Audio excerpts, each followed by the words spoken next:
All right, welcome back, everybody. Once again, in case you haven't been on, and this is your first one for the day, welcome to GSPE's PDH Day.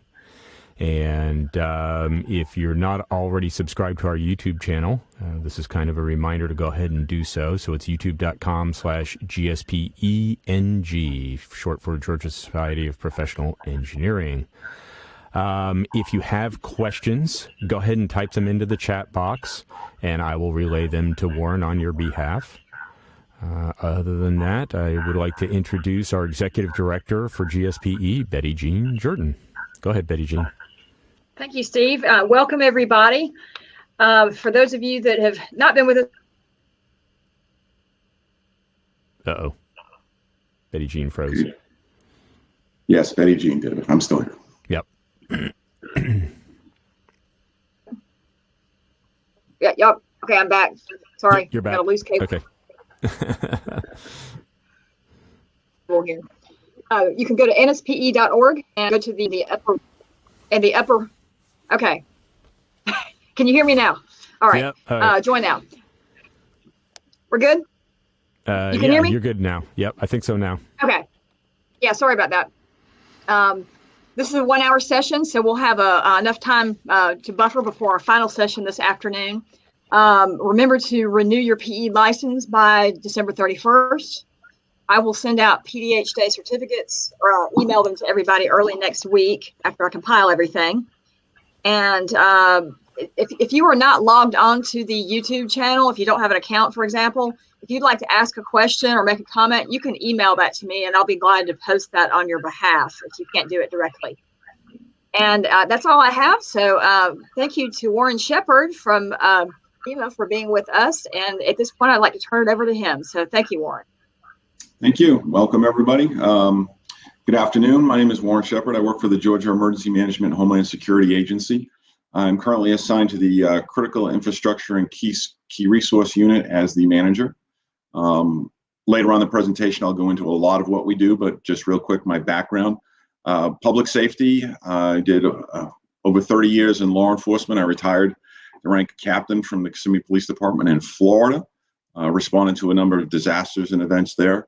After that, I went to Georgia Emergency Management Homeland Security, where I first started as the Public Safety Broadband Network Coordinator, the FirstNet Coordinator, and then moved into the Critical Infrastructure and Key Resource Unit.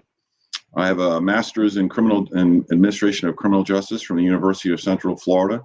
I've attended the FBI National Academy, a 10-week program that's held at the FBI Academy. And we'll go ahead and start the presentation. If at any time that you have any questions, just feel free to type them in and they'll get them to me, and I'll stop at that point of the presentation and answer them. So we'll jump right in. We're going to talk a little bit today about critical infrastructures and key resource. We're going to give you some definitions up front so we have some common terms that we're dealing with. So critical infrastructure, what is a critical infrastructure? Basically, it's a system or asset, and it can be physical or virtual, that is critical to the United States and to Georgia, that if it was destroyed, it would have a debilitating effect of the security, the national economy, and public health or safety of the country. So it's stuff that if it stops, we're going to be severely impacted on it. Consequences, those are the effects of an event or an incident or an occurrence.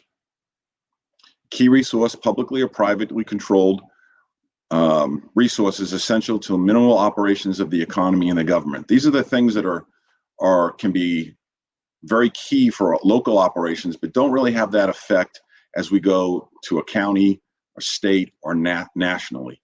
And as an example there, we may have in the transportation sector, we may have a bridge that is key to a local community because it's the only way to get from one side of the river to the other side, but it's not on a major supply chain route. So it really doesn't have an effect on a statewide level or a national level. PCII, Protective Critical Infrastructure Information. This is a program that was started in 2002 in response to the federal government wanting to partner with local operators of critical infrastructure. It provides certain levels of protection when information is shared, prevents them from disclosure of any Freedom of Information Act, public records request, cannot be used in any civil or criminal litigation, cannot be used as part of any regulatory. The information is marked as PCII, and therefore it's not a classified document, but its classification is PCII. So its disclosure has some penalties, both civil and criminal, should it be disclosed. It allows the operators of critical infrastructure to provide and answer questions about what their organization does, what their security, what their resiliency is, and give them a score. And it allows that information to be shared in such a manner that they don't have to be concerned with it being disclosed to competitors or to the general public or to those people that would intend to do harm to them. Resiliency. Resiliency is the ability to prepare for and adapt to changing conditions and then be able to recover rapidly from an event that occurs. So if we have a storm come through, it takes out regular power. Georgia power lines are down, a location doesn't have it. If they have a backup generator, that gets them back to work, gets them back operating, they're able to recover much quickly. That's just a very small example. Risk management, the process of identifying, analyzing, and communicating the risk, accepting the risk or avoiding the risk, figuring out what you're going to do. And there's a formula for that. Risk equals the threat times the vulnerability times the consequences. Risk is the potential for unwanted outcomes resulting from an incident or event. Something happens. So if something bad happens, what your risk is to that. A threats can be natural or man-made. They can be individual entities or actions that indicate the potential for loss of harm, loss of life, information, or operations. They can affect the environment or property. Vulnerabilities are those physical features or operational attributes that renders an entity open to exploitation, to a hazard or to a risk, something that makes them. You've got a lot of companies that have forward-facing portals on the internet that require people to come in order to do business with them. That's a potential vulnerability because they've got people coming in and the potential for them to get a virus or some other malware loaded onto their systems. So what do we have at Georgia that's at risk? Of course, we have our major metropolitan areas. We have Metro Atlanta area, the Savannah area, the Columbus area, Athens area. We have our nuclear power plants that are here. We have our airport, with Hartsfield-Jackson being the busiest airport in the world. We have our agriculture. Georgia has a very robust agriculture system. And included within the agriculture sector, we also include chickens, the raising of chickens. If you look at the number of chickens that are raised in this state, if Georgia was its own country, Georgia would be the fourth largest producer of chicken in the world. There's that many.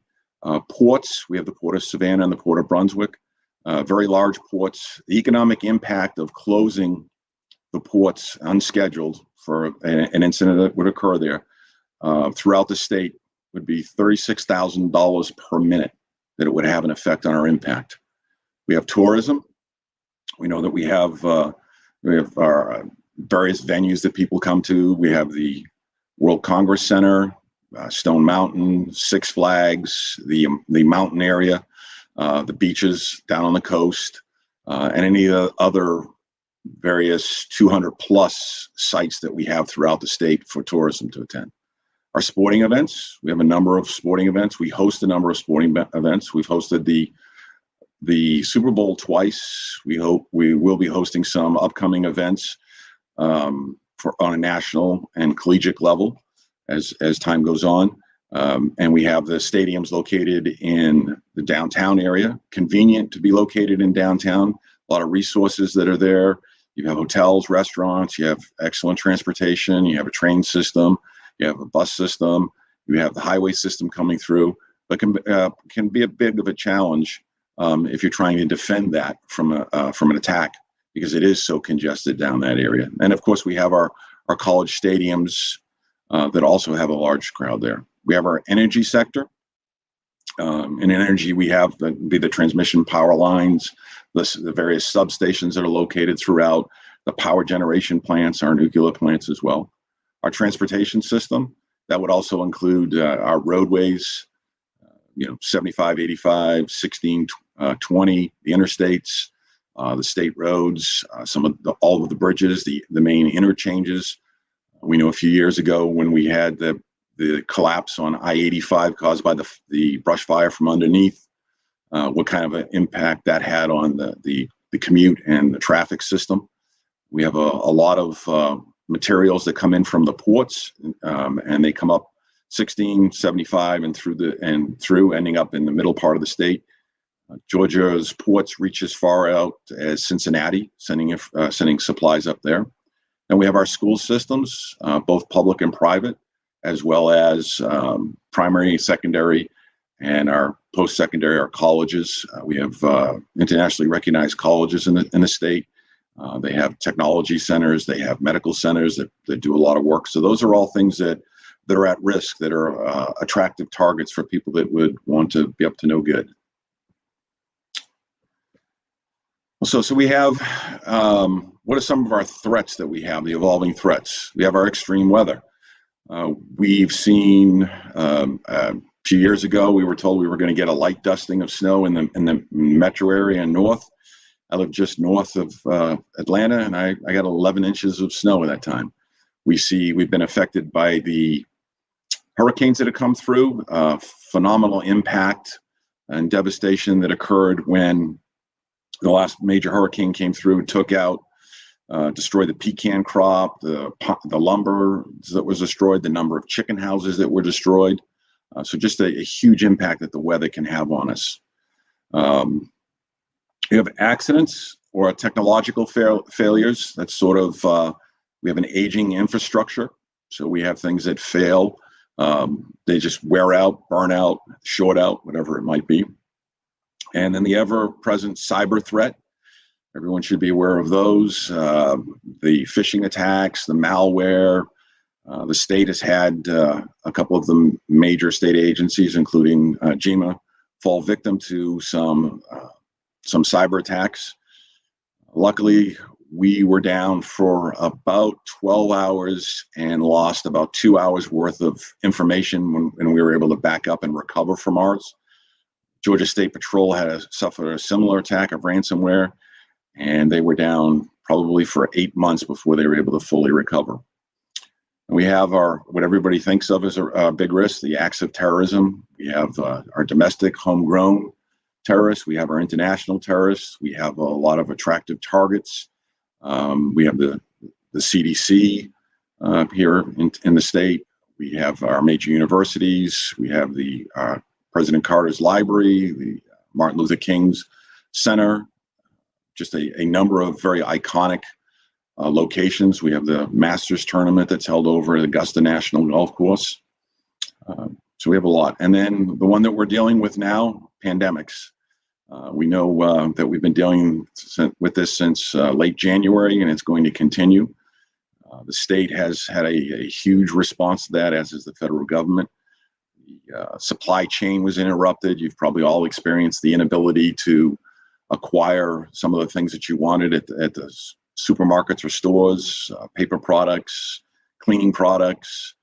At some points, we've seen some issues with food being able to get in, but we've worked with that. So those are just some of the risks in general that we face here in the state. So the Department of Homeland Security has identified 16 critical infrastructure sectors. There are systems, assets, networks, they're both physical and virtual, and these are what are considered so vital that they would incapacitate or cause the destruction of our country, national security, our national economy, national public health, safety, or a combination thereof. At one point, there were 18 and they reduced them. Got them up on the screen, and I'll go over them a little bit, but I'm not going to read each one. We've got our financial sector, and each of those have a sector sponsoring agency as well as a sector coordinating council that's responsible for coordinating the efforts, developing plans, action plans, post-event plans, pre-event plans, all these, this planning that goes into effect, so that if something does go wrong, we can go to the shelf and pull a book out and say, oh, we've got a plan for this. This is what we need to do to respond to this and help the recovery, speed that along. So financial, obviously, Department of Treasury, an obvious choice for that. They're responsible for that, and they have a financial services coordinating council that meets on a regular basis to develop these plans and to provide guidance to the Department of Homeland Security, as well as to any of the other federal entities that require any information. Food and agriculture, government facilities. That the government facilities are and have been and continue to be a prime target, for a terrorist attack, because they have that iconic value that someone has taken down a city hall or a monument or a state capitol building. Healthcare and public health. As we know that with COVID, we've seen these groups have been stretched to their limits, and this sector was able to have some pre-plans in effect and help out with coordinating the efforts in response. Information technology, our nuclear center, which is DHS, our transportation systems. We have a chemical sector, commercial facilities, communications, critical manufacturing, dams, defense industrial base. The defense industrial base, there are a number of facilities located in Georgia. Just pause for a second here. This briefing is being conducted at the unclassified level, so any of the information I give you will not contain any classified, any secret information or information that would harm us should we disclose it. For the defense and industrial base, there are a number of unique facilities located here in the state of Georgia. They're one-offs. That's the only place in the world where that particular item is manufactured. For example, we've probably all seen over the years the ammo cases, those ammo boxes, the green ones that ammunition comes in for the military. Right now, there's only one location that for the U.S. government that's made, and that's here in Georgia. We have our emergency services, which are police, fire, ambulance services, energy, which deals with all the energy related, the transmission lines, everything. So just a brief overview for the state of Georgia. It's color-coded, just shows you what most of our critical infrastructure and key resources are, with emergency services being the largest representative in that sector.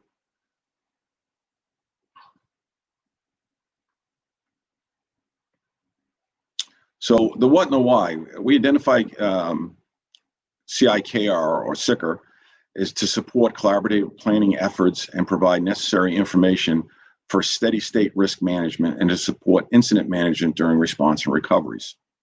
So we need to have a plan to ensure that the emergency management agencies have an understanding of what CIKR is and it needs to be multidisciplined, multi-resource, multi-tiered information decisions regarding preparedness, incident response, and recovery. This just makes sure that we look at it as a whole. The sectors, although there's 16 of them, a lot of them are very interrelated and are interconnected. So if one fails, it causes cascading effects. For example, when power goes out, we also tend to lose communications. The internet goes down. Internet goes down, it has an effect on our financial services.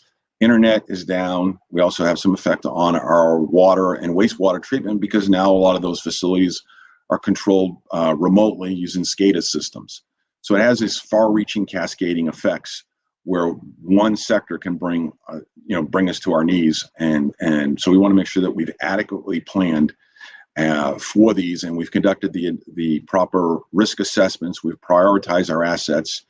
And we understand these independencies so that we make sure that we have plans around this. So if power goes out, we know that we need to provide generation systems for wastewater so they can pump the sewage. We need to provide it at the water plants so they can get water out to the public. We also know that we need power for the hospitals so that they can conduct their business. Hospitals need water in order to conduct their business, a lot of water.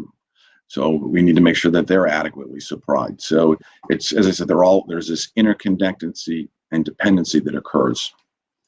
And about 85% of the key resources and critical infrastructure nationwide is owned privately. It's not held by the government, so it's in private control.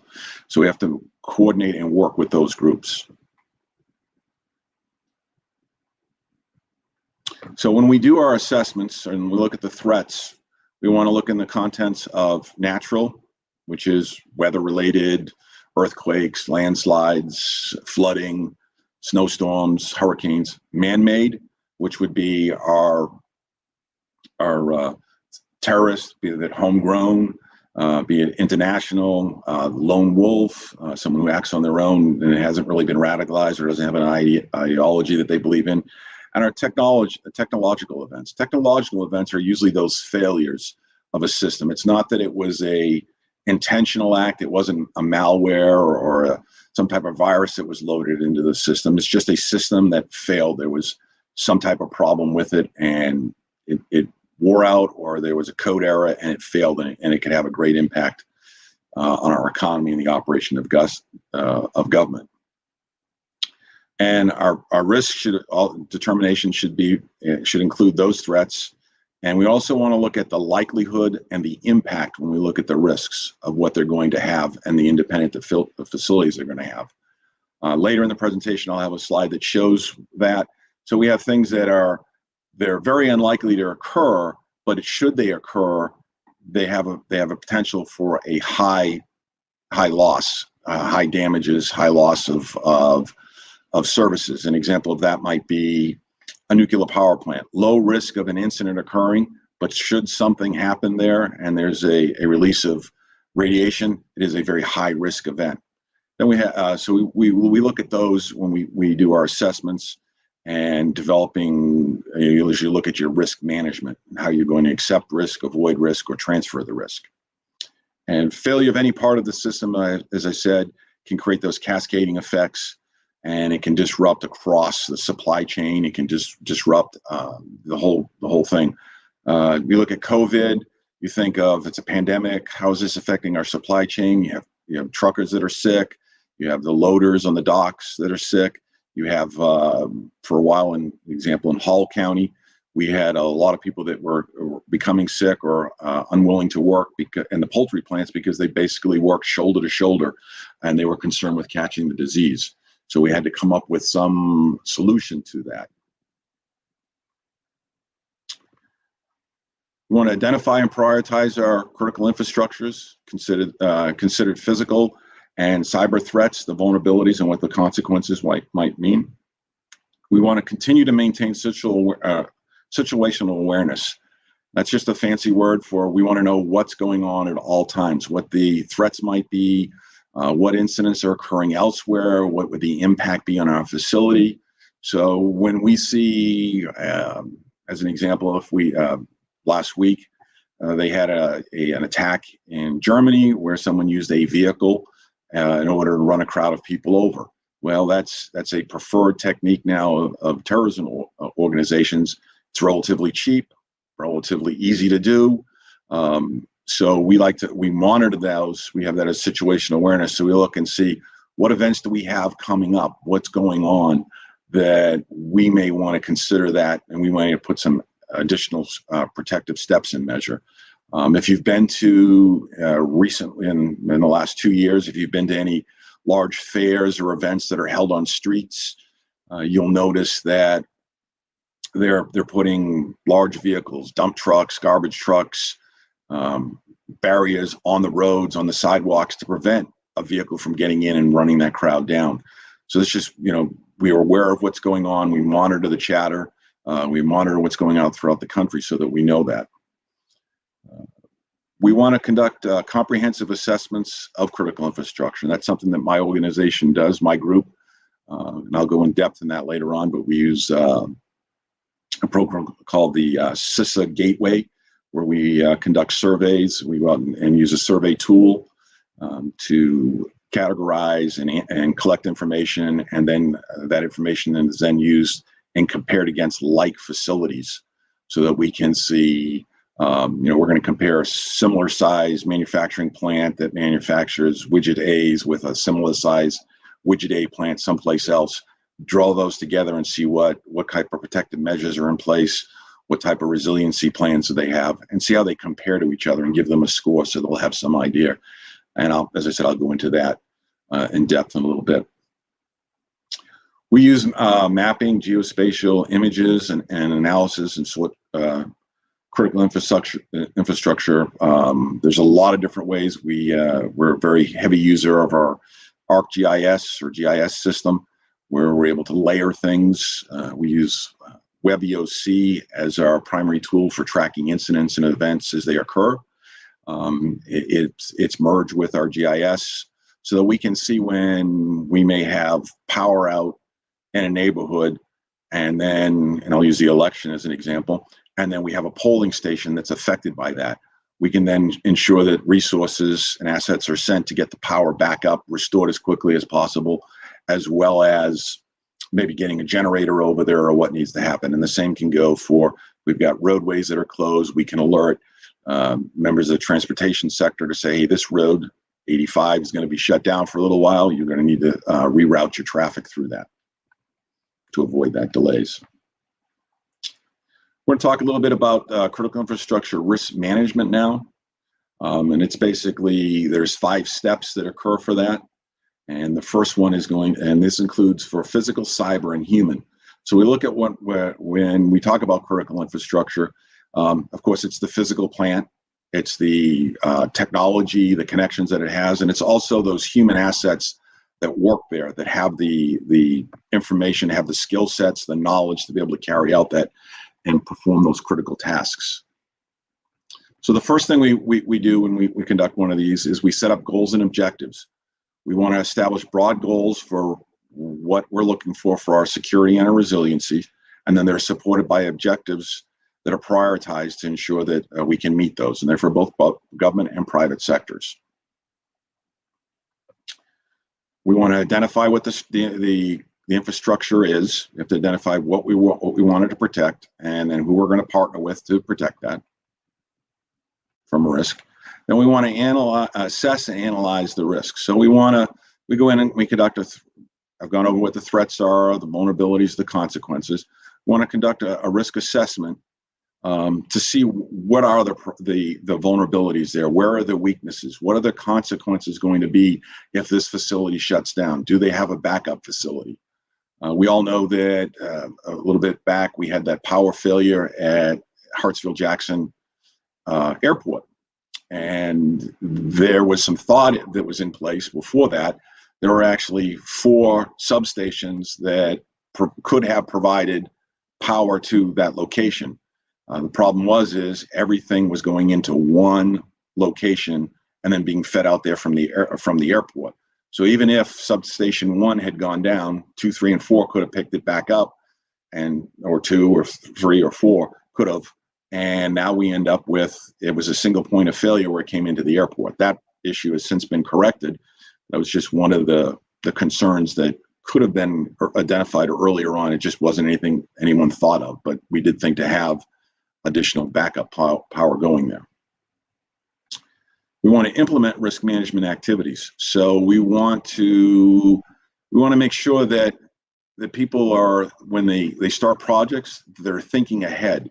So we're not going to build a structure, a brand new manufacturing plant, and construct it in such a way that it's not secure. Or you have to go back and retrofit. Retrofitting a building is far more expensive than it is adding the features up front. Having the distance, the separation, not having your building located directly on the roadway, not having a high-speed avenue of approach where someone can easily drive a large vehicle into the lobby of your building and then explode it. Not having trees growing up against your fence, or vegetation growing up and compromising your fencing system. Trees blocking cameras. So all these things we want to take in effect for placement. So we try to get with the architects and the plan review people as they're doing that. So they help to reduce some of these we address the specific threats. We help to reduce the vulnerabilities and the consequences by doing this. And we divide that into sort of an approach of identify them, deter, detect, disrupt, and prepare. So we want to deter someone from, if there's a fence around a facility, there's cameras, there's good lighting, and unfortunately there may be another similar type building located a few blocks away that doesn't have that robust security on it. We've deterred them from going to ours, and they may go to another. They may go to that one. We want to detect. We want to have. We offer some training, as does DHS, to allow people to be able to surveillance detection, to know what to look for, who's looking to do harm. Is someone coming up and asking questions of your security staff or of your staff? Hey, what time does the security report in? Is your security armed? What does this door go to? What do you make here? Is there any dangerous chemicals stored here? So we want people to be able to detect that early on. Of course, disrupt. If we are able to identify a group or someone was able to detect what was going on, then we were able to disrupt that. We're able to catch them early on. A lot of the terrorist activities occur. They have a cycle. They sort of refer to it as the cycle of terrorism. And one of those steps are the pre-event or dry run. They'll actually go out just before their planned attack, and they'll do a dry run to make sure that they've got their directions correct. They know where they're going. They know what time to arrive at. So, and that's the time that we would really like to disrupt them, is before they're able to carry it out. And of course, preparing. We want to prepare with any training that we can provide. We have active shooter training, disgruntled employee, domestic violence, hazardous weather, what to do if the fire alarm goes off, what to do if there's a tornado alert in your area and where to go. So we like to have people prepared for that. A little bit about the risk equation. We talked about that. Risk is the vulnerability times the threat, and then times the impact over the probability. So the vulnerability is what's the weakness in the design, the implementation of the operation. The threat, what adversary, what's his motivation to go after us. The impact, what's the likelihood of the vulnerability will be exploited, or that a threat may become harmful. And then the probability, once again, the likelihood already factored into the impact. So you can see the little Venn diagram at the bottom there, where they sort of intersect. We've got your consequences, your threat, and your vulnerability, and that's that part in the center where they intersect in the red. That's where your most risk is. That's where we want to focus our efforts. We know that there's always a risk of a meteor coming from the sky and crashing to Earth and maybe hitting your structure. The likelihood of that is not very great. The ability to protect and construct a building that could withstand such an attack is probably not that easy to do. That's not an incident we want to focus on. In the Atlanta area, we wouldn't be too concerned with tsunamis striking up here in the metro or up in the mountains area. Now down in Savannah, we'd be concerned with a tsunami hitting. Earthquakes, that's a natural threat that we have to always be aware of. We are on a fault line, and we are experiencing an increasing number of earthquakes throughout the world. We're seeing an increase on that. So the things, winter weather, something we have to look at. Hurricanes, even this far inland, we have to look this far up. We have to look at the damage that the winds can do from the remnants of those storms. Down along in the south and the southwest part of the state, there was significant damage done to agriculture.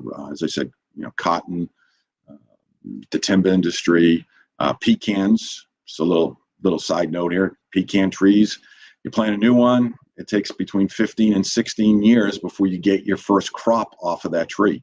And then you have to let the first crop, you don't harvest it, you let it go, and then that's 16 or 17 years before you're able to start recouping your expenses that were related to growing that.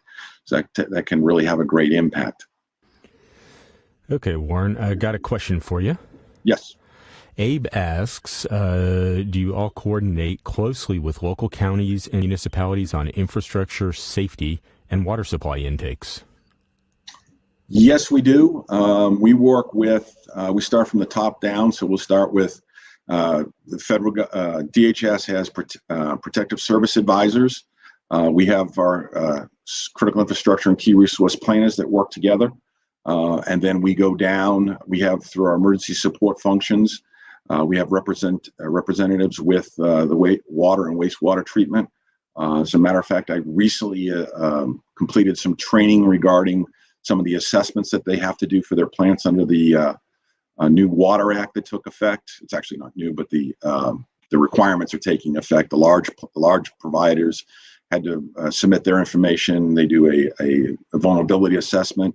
We'll be using an instrument called a VSAT to do that. So we do that with a lot of the industries. We attend at the local level. We attend any meetings that we're become aware of or that we're invited to. We provide subject matter experts on a lot of things. At GEMA Homeland Security, we have a program with the REP program, the radiation program, that works closely with the power plants as well as the shipment of radioactive material as it travels through the state, either going to a location in state or being transported interstate for disposal. We, as I said, we do work very closely with the water industry, the rural water groups. We have their information. A lot of the sites, most of the sites are mapped in GIS, so we're aware of where they are. And then when it comes time, when a storm comes out or they have power outages, getting them generators, we assist in that information. Okay, and we have another one that came in as well. MR Chasman asks, how did the situation that you described at the Atlanta airport escape scrutiny? Well, it was a design flaw. The plant, that particular facility was built over a number of years, and they had additions that were put on, and it was just something that the groups responsible for the oversight there just didn't think of a failure of that type on that equipment that was there. It's now something that after it happened, other areas throughout the country that had a similar power feed system looked at that. They did look at getting and had considered getting power to their main power distribution center. It was just they didn't envision the fact that they could have a fire that would go undetected, that would damage some of the equipment and then cause that catastrophic failure and loss of power. They've since rewired that, so even if that main switch goes down, they have other ways to get it in. They also have generators located at each of the terminals to supply it. That's sort of something that happens as when a facility starts out as, smaller and then grows over a number of years to a very large mega facility. But it is something that we now encourage people, and when we go out to facilities as part of our assessment process, we ask questions about where their power comes in, and we remind them of the incident that happened in Atlanta and ask them to give that some consideration and have their engineers and their facility staff look at that.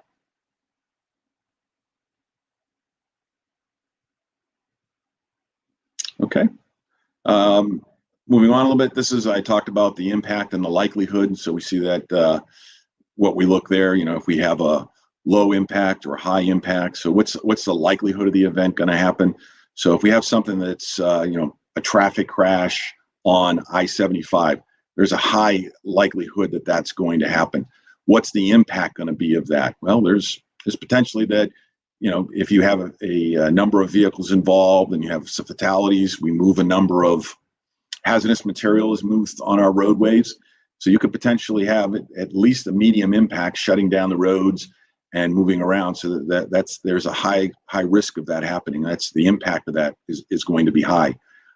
We know that with the collapse of 85, it was a medium impact. Initially, I thought it was going to be much higher, and it was overcome very quickly, record times on that. So I have just a couple of little diagrams on there, or icons on there. So we have the THIRA, it's the threat hazard identification and risk analysis. The state is required to complete a THIRA each year. And we obtain the input from the locals, county and cities, municipalities. and that in turn is provided to FEMA and DHS. We look at what we perceive as what are our most likely events that might happen, and we have to identify. They have a number that they require us to, and we look at that. We look at technological failures. We look at man-made, and we look at weather-related or natural events. So and as an example of one of the ones that we used, we looked what would happen if we had an incident at the Mercedes-Benz where we had a disgruntled employee who became radicalized and then was able to get, because he had employee credentials, he was able to get a large truck underneath in the loading dock area with explosives in it. What type of impact would that have? How many potential deaths would there be? How many people injured? What would the impact of the facility be? If you're all engineers, you know there are key failure points and places where you can place something that does a lot more damage than you would think. So we looked at placing it in one of those areas that would bring down a parking garage, bring down half the structure, and then what type of effect that would have on our local economy. Okay. And then, of course, we want to measure what our effectiveness is. How effective is our efforts going to be? And we want to look at that to see both what our indirect and our direct effects would be. So we want to make sure that we're doing things that are going to actually be useful and are going to prevent that. I'm going to switch gears a little bit. I'm going to talk a little bit about crime prevention through environmental design, or CPTED. And it's basically, it's a set of theories that contend that law enforcement officers, architects, city planners, landscapers, interior designers, and residents can volunteer to create a climate of safety in a community so that they're able to do these activities. And it has 4 principles: it has natural access control, natural surveillance, territorialism, and maintenance. So it talks about how you're able to plan and design a structure so that you meet these requirements and you're able to have a safe location or safe neighborhood. So CPTED works with the residents, as I said, the municipal leadership, law enforcement, business leaders, and the community has the opportunity to play a meaningful role in crime prevention. Helps them to, it gives them input, improves the sense of security and the quality of life through reducing the fear of crime. We all know that there are certain areas in some towns that people are afraid to go to because they're deemed as high crime, or thought of areas where crime occurs, when they're really, yes, there was 1 or 2 significant event that occurred several years ago, but the crime really isn't all as bad. So it's that perception of it. Fewer crimes are committed in neighborhoods, fewer victimization of the residents that have these crime prevention programs in place, increases interactions among the residents, and strengthens the neighborhood bonds because they meet and they have some input on it.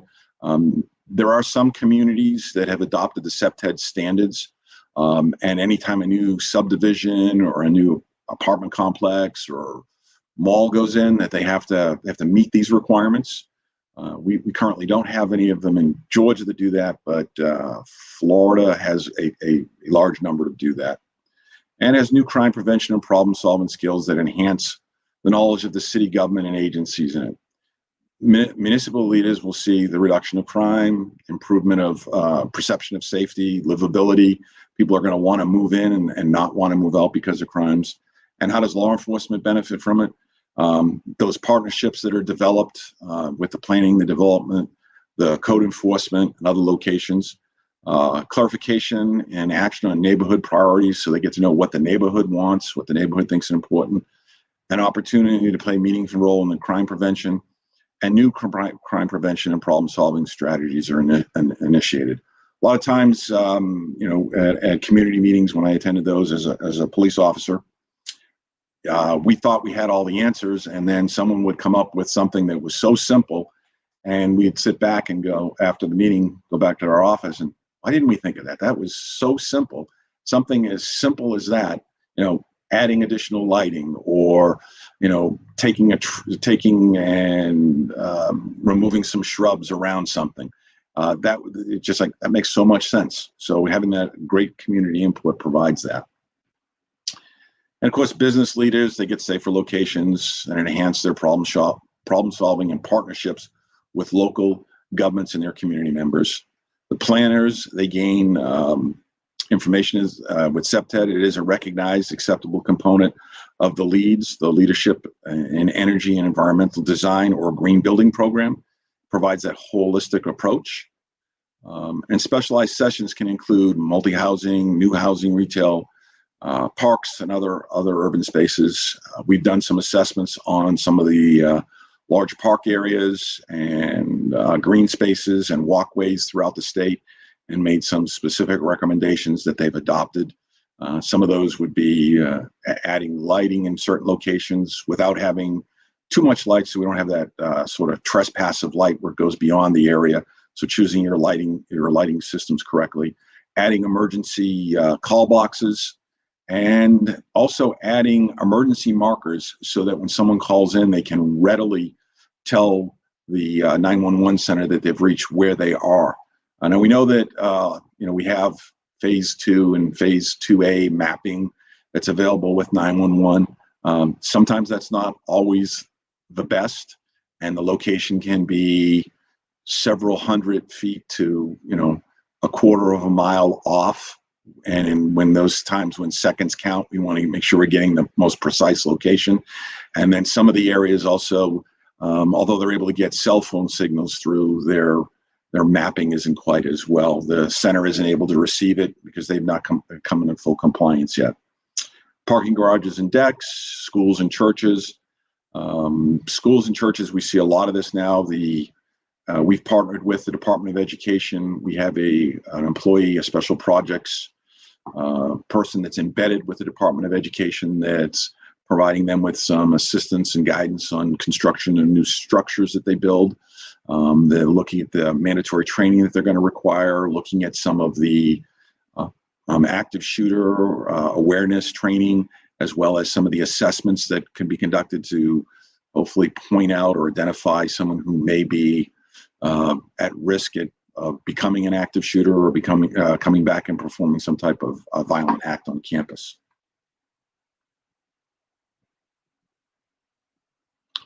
So we talked a little bit about the natural surveillance and natural access control. Natural surveillance is just balconies that can overlook an area to spot suspicious activity. So it makes it difficult for criminals to plan escape routes and carry out their activities. So when people are out on their balconies, they're able to see this. Sometimes placement inside a building, when you have someone, do you have them with their back to the wall or to the back to or facing to the window where they're able to see out and they can see? They may not actually be actively engaged in that type of natural surveillance, but the perpetrators or bad actors, as they're walking through an area, they look and, oh, there's a guy sitting in that office and he's looking right at me. I'm going to move on. I don't want to be involved in that. Natural access control, of course, fences can reduce that. We can design natural access control with shrubbery, trees, landscaping. There are some bushes or shrubs that are very attractive, but also are very inhospitable to people that want to sleep under them or go behind them because they're prickly or they have a foul odor. So there are some things that can be done to reduce that. We also look at, when we talk a little bit about some of the landscaping that is included in CPTED design, what's called the 6 foot, 2 foot rule. Ground cover, any ground shrubs should not be greater than 2 feet in height. And tree canopies should start at a minimum of 6 feet in height. This provides, when you have a camera system, will provide the ability to have clear line of sight. It doesn't provide areas for people to lay in ambush and to wait for someone to jump out of the bushes and grab them. If the bushes are only 2 feet high, it doesn't really provide that. If you've got bushes that are 6 feet high, someone can easily hide or secrete themselves in with it and jump out and perform an attack. So we like to, we give some of those critiques as we go out and do our assessments, and we look at it and we explain to them, these are some of the things you might want to concern yourself with. I know in Florida, we planted these really nice looking palm trees. They look great. And we had spent large amount of money on a surveillance camera system around our police headquarters, and everything worked great until the palm trees grew up just high enough that they blocked the camera systems. And then we realized not such a good idea. We need to take these down. We ended up we moved the trees. We didn't. The city came in and put them down at the park after they were done. But just not putting that and putting yourself in that position where you're going to have to go to the expense of moving it or face the criticism when you take a tree down in some communities. And I keep turning it the wrong way. Natural territorial reinforcements, chain link fences, shows that social controls. We look at, we talked about territorial boundaries. We know that we have streets that are sort of public. We have a little space between them that is public. And we have the sidewalk. And then after you leave the sidewalk, we start moving towards the private property. So we like to have some boundaries there, some signs, some fencing, things that warn people to stay, hey, we're now moving from what was public area to the private property area. So it's nice to have a chain link fence up. It's also nice to have we encourage people to place signs on them, no trespassing, no entry, entry at, it tells them where to go, or an arrow pointing to which gate to seek entry at, so some wayfinding tools. We also look at not having confusing signs as part of the wayfinding. You'll see some places that'll have, do not enter, employee parking only. So is it do not enter, is it employee parking only? We've seen places that somebody had a stop sign that was the traditional octagon-shaped stop sign, but it was green in color instead of red. Some markings on doors that say do not enter, and that's the only way to get into the building. So we like to encourage people not to have those signs there. Maintenance and activity support. Maintenance is very important. People will spend a lot of money on a fencing system. They'll install outrigged barbed wire or concertina or razor wire. And if they installed it and they figure that's it, I'm good, I don't have to do anything for the next forever. And we'll go out and do an assessment with them, and we'll walk the property, and we'll show them how that your trees have fallen and snapped your razor wire or your barbed wire. You've got ivy that's grown through the fencing and up onto it, and it's now very easy to get across. You have a tree that someone could easily climb over and then go over the limb and drop onto your property without being detected. So the maintenance issue, keeping that clear cut from the fence line, we discussed that with them.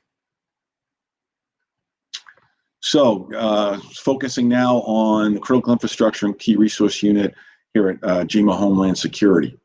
So our mission is to facilitate the protection of life and property against man-made incidents by directing the state's effort in the area of prevention, preparedness, mitigation, response, and recovery. A combination of programs are implemented and managed by the CIKR unit to achieve these goals. We have our CIKR Protection and Security Resiliency Program, our training and exercise, our information sharing. We also I oversee some other programs, the not-for-profit grants, which through DHS provide funding to nonprofit organizations to enhance the security, either physical or personnel security at a location. This year we had 58 applicants, and we were able to provide funding to 18 of those applicants. Maximum funding is $100,000, and it goes down to some locations that were provided $20,000. There are also some other grants that are administered through our group or our division at Homeland Security. I have oversight over the 2017, 18, and 19 hazmat and hazmat grants, which provide, we have 53 hazmat teams that were funded by the state, and we continue to fund equipment and resupply them and provide training for them. They are local assets, so it's a local municipality or volunteer fire service, and we ensure that they have the training that they need and the equipment they need to deal with hazmat incidents. The goal is to have a hazmat trained team within about an hour or less from anywhere in the state. We also have obviously the 17, 18, and 19 grants for the Georgia Search and Rescue Teams, or GSAR as they're called. Very similar program. It's for structural collapses, major fires, any type of rescues or events, hazmat incidents as well, that would overwhelm the local resources, and we're able to bring these teams in. We use them for search and rescue if they have someone that's lost, or if we had, say, after a hurricane where we had flooding and we needed to go into an area and search a large area. They can help clear the roads. They can help go into homes and do their searches and then mark them properly. We also do information sharing. Our information sharing with basically with everyone. We are a member of numerous groups. So we share with the Department of Homeland Security through Intelligence and Analysis section, through CISA, the Cyber and Infrastructure Security Agency. I left out, we also manage and oversee the Georgia Body Recovery Team, which is it's for human remains. If there's an incident, it was formed after in Walker County, where they had the mortuary where they weren't dealing with the human remains. They were just basically dumping them out in the woods. So after that, we decided we need a team. So there's Georgia Bureau of Investigation. GBI manages the criminal investigation side and the physical person search. And the dog teams are managed by GEMA, my group, and we certify them to go out and do that. Back to information sharing, Hey, Warren, before you go there, yes. Got a couple came in for you. Okay. One question was from George. He says, do you support appropriately trained, land covertly armed personnel, as especially former law enforcement or military, being hired as a permanent school employee? I mean, for officially for the organization, as long we support anyone hiring a well-trained security staff for their facility to ensure that it's there. We recommend that they ensure that the person has the appropriate training, the skill sets, that they've communicated with their local law enforcement so that they're aware that they have these people on board. Some states have mandated armed security in all the schools. Florida is one of those. Georgia has not, but we support well-trained, well-organized, and thought-out plans for that to ensure that we don't have I'll use the term blue on blue, but we don't have the police showing up and shooting a retired officer or a security staff member because they were unaware that he was there or he wasn't following the proper protocol. We know that from the law enforcement side, basically every time there's a police officer someplace, there's always a gun. It's the police officer's gun. We know that we've had people have tried to disarm officers to obtain their guns. The Boston bomber being one of those where they were trying to obtain an additional firearm, so they shot and killed the MIT officer in an attempt to obtain that firearm. So as long as the person's properly trained, knows how to secure the weapon properly, you don't want a gun left in a desk drawer unlocked and a kid getting his hands on it and either accidentally or intentionally harming himself or someone else. So we any of those programs, we have Homeland Security coordinators that were once called school safety coordinators. They're now sworn law enforcement officers. We have 8 of them, one located in each of the 8 regions throughout the state, and they work closely with the schools and the districts to provide training to ensure everyone knows how to respond. That answer the question? Yeah, I think so. And then I'm going to paraphrase the next one. I'll put them up on the screen, but I'm going to paraphrase from Jason. Basically, Jason's saying that a lot of municipalities often require heavy landscaping in a 2 to 6 foot height visual zone for screening purposes, I guess, beautification type things, and causing a danger zone, essentially. And he's essentially asking if you think that the cities understand the danger that actually creates, and then is adding, if not, certainly education to the municipalities would be helpful because it provides designers a little choice in the matter. Yes, I would agree with that. They really don't understand the danger that it creates, and I just think that it's the fact that they've not been educated, or that their staff, because a lot of times the administrators and the elected officials will rely on their subject matter experts their building and their zoning department. We'll rely on them for those information, and I don't think that they are aware of the danger that those things can create. So we do try to provide that information when we go out. We do meet with some of those questions when we say, hey, you really should be having your vegetation cut back, and then they will explain that it's a zoning requirement. So we'll follow up with that municipality or county and provide them some information as to why it's not the best. Now, I mean, far offs, in the back, if you're going to do a separation zone, if you're going to have, I know some municipalities require that you have this sort of transition where between a commercial and a residential area, there has to be a green space, a strip of 50 or 100 feet wide. You could do some there, but I think when you get onto the actual property of it, when around the entrances, around the parking garages, you really need to have you need to maintain that 2 foot, 6 foot, where you don't have the places where people can lie in ambush. We even look at when the way some buildings are constructed, there's those natural blind spots.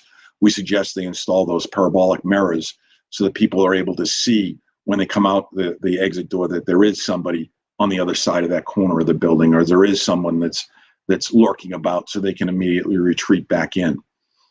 So we do just try to discuss that. And that's something where, as I said, the schools now are stressing this CPTED design. We recently held 2 training sessions where we had a CPTED company come in last year and provide training. There were 45 people that attended the first round of training. That include law enforcement, public officials, some building officials, people from universities, schools, Georgia Emergency Management, Homeland Security. We had our Homeland Security coordinators and members of the CIKR unit attend. And then this year, because of COVID, the group that we were scheduled, we cut it down to 25, and it was an online class. And that was advertised through, GEMA has a training site off of our main website, and it's referred to as the TRS, the Training Registration System. But if you go to our main website, look at under the What Do We Do training link, and you go there, there's a number of trainings that we offer. This was one of the training classes that we offered, and it was offered at no charge or expense to those people that were attended. And we did have a waiting list and did have to eliminate some people from that. So what we're gonna try to do in the future is continue to expand that and get some of the municipalities and the counties involved in this, as well as our, starting at the state level. We started with the Department of Education. We've worked with the Georgia State Patrol. We're going to work with DNR. We're going to work with a lot of those other state agencies as well to make sure that they're using the CPTED design or mindset when they build and construct new facilities or renovate older facilities.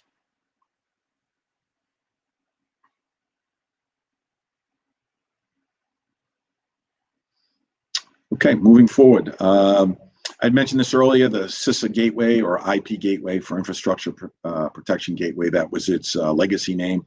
It's been around for quite a number of years now. It's getting old. It's at its sort of met its life cycle, and they're in the process of upgrading that to something newer and greater. What that will be, I don't know, because it's not due till 2024, 2025 timeframe. I have participated in some of the design discussions and some of the things that we'd like to see it do. So what it is, it basically serves as a single source interface where Homeland Security partners can access a large range of integrated infrastructure protection tools and information to conduct comprehensive assessments and risk analysis. The IST or Infrastructure Survey Tool is it's a questionnaire that we ask. It has between 700 and 1,700 questions on it. It's basically driven on how you answer a question.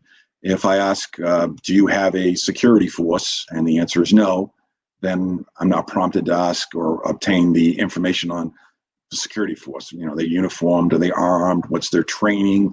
What kind of weapons do they carry? Do they have arrest powers? So there's a number of questions that'll disappear. Do you have a continuity of business plan? If they don't have a continuity of business plan, there's a number of questions that disappear from that. So, and at the end, it produces a document. It's completed. We send it up to DHS. It goes to the Argonne National Lab.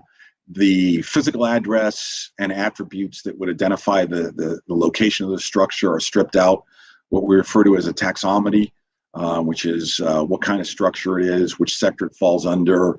And I'll use as an example, city government. It's a government facility.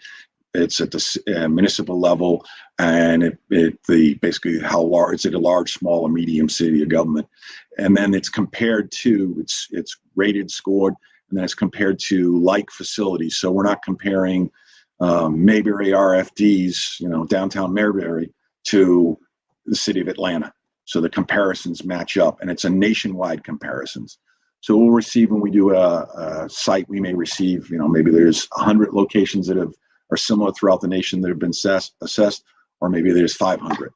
What that does is it provides us a score of 0 to 100 based on the questions and how they were answered, and then it gives them a comparison so they can see where they rate compared to those like facilities. So that helps them in that risk assessment when they decide to assume the risk. So they say, well, we know that we're open 24/7, so our doors are open all the time, so we don't lock down. So they decide we're going to assume that risk, knowing that we're going to have people coming in 24/7, as opposed to a facility that may be open only Monday through Friday, 8 to 5, and has a hard lockdown. So it gives them, so they see where they're at, and it provides them a rating, and then it gives us where the top of that compared facility is, the average high, the medium, the average, and then the low. And then it shows them where they are at. And the tool that's produced allows them to, and I've got some examples of these in the slides later on, allows them to make changes, and sort of like a scenario based, so they can see if I don't have security, what if I add security? How's that gonna affect my score? Or what if I decide to add a fence instead of adding a security? How's that gonna affect my score? It's going to cost me $300,000 one-time expense to add the fence, and then some ongoing maintenance throughout the years, or it's going to cost me $150,000 every year going up with as benefits and cost increase of personnel. And if I add the fence, my score is going to go up by 20 points. If I add the security, my score is only going to go up by 10 points. Where do I get the best bang for my buck? Sort of a cost-benefit analysis. So it helps them to figure that out. So as I said, and I went over a little bit, we use this portal, the IP gateway, to collect the data. It's analyzed, and then it comes back. And some highlights of that, it includes sections on physical and cyber vulnerability assessments and security survey capabilities. It has a suite of critical infrastructure information, including assessments, analytical products, and reports. It integrates data visualization and mapping applications to support complex data analysis. As an example, one of our large, and not located in the city of Atlanta, but one of our large sporting venues, we brought out some equipment from DHS, 3D laser mapping. So we basically put mount the system in the building, put it there, and it maps very, very closely, maps the area as it currently exists, and it allows us to produce some hyper accurate 3D images and drawings, so that we're able to move around and show people where some of the avenues of approach might be, where a weakness might be. So we look at those, and we were able to produce those. We don't do those for some of the smaller venues. It has to be a very large venue, someplace that has an iconic value or would have a significant impact if there was a loss, or a location that might be someplace where a national championship game was being held or event was being conducted. And I talked about the dashboard a little bit. All the ISTs are conducted under the PCII state program. So any of the information we collect is, of course, it remains with us. We do not acknowledge that we've conducted one at a location. So if you were to come down and make a public records request or a FOIA request and say, hey, what's your unit been up to? Where have you been? we will not acknowledge that. We will give you the cite under the law, the reason why we can't acknowledge that. All the documents carry a cover sheet on them, lower left-hand corner, that sort of green one. That tells you what PCII is, and it tells you all the what will happen to you if you release the information. It is a criminal and civil penalties apply if you release it. On the right-hand side, that is a screenshot of the IP Gateway Center. You can see that tells the sort of blue column. And if you can see my mouse, that sort of blue column means that it was, I covered that up so you couldn't see the facility names, but it'll tell you a little bit about the facility. Is that description I was telling you about for the comparison purposes? When someone invites us in to do these assessments, it's, as I said, dynamic assessment tool with 28 sections. 500 is on the low end. 500 is if we do a rapid assessment. There's 3 types of assessment. There's a rapid, standard, and expanded. We generally do not do the rapid assessments because they do not produce the dashboard tool that I was explaining, and we like to produce that and deliver that to our customers. So, and then the 1,700 data points is usually on the max end. It provides 2 dashboards it generated. One is called the RMI, and the other is the PMI Resiliency Measure Index and the Protective Measure Index. Hey, Warren, we got just under 5 minutes. Okay, and I will skip through this part here. This is an example of one of the charts that's produced for a location. As I told you, this is the assessment. This would be the scenario if they decided to alter it, high, medium, and low. So you can see this particular facility is, they're above average, above the average for most of the areas that are assessed here. Across the board, they're down here. We get into the little low and the resiliency. A lot of times the resiliency, we don't have people that are specifically assigned that. Here's a little bit going further into the dashboard, sort of a gas gauge that gives you the same information, shows you where you're at. Security activity background, this is the information sharing, shows what activities occur. And that's where I'm at. So I'm at the question section. So if anyone has any questions, all right, additional, more than one, yes. Yeah.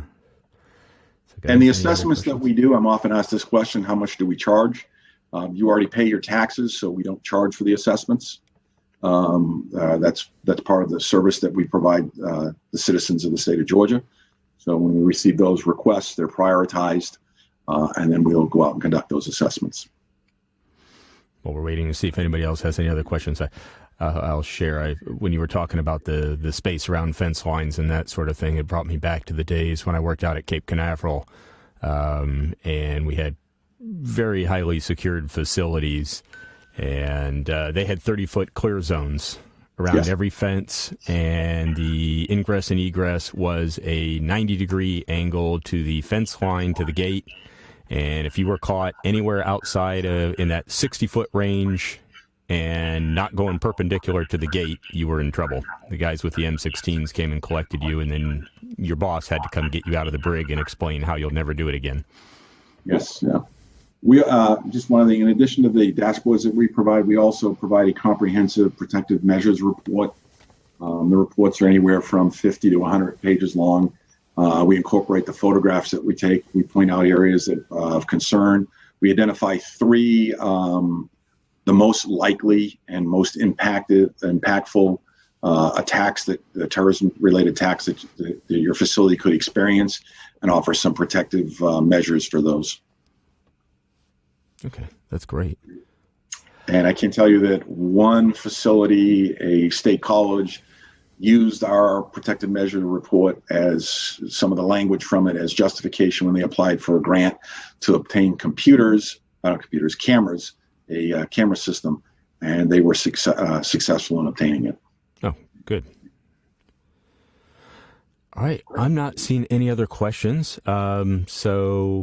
Remember everybody, and I meant to put this banner up here.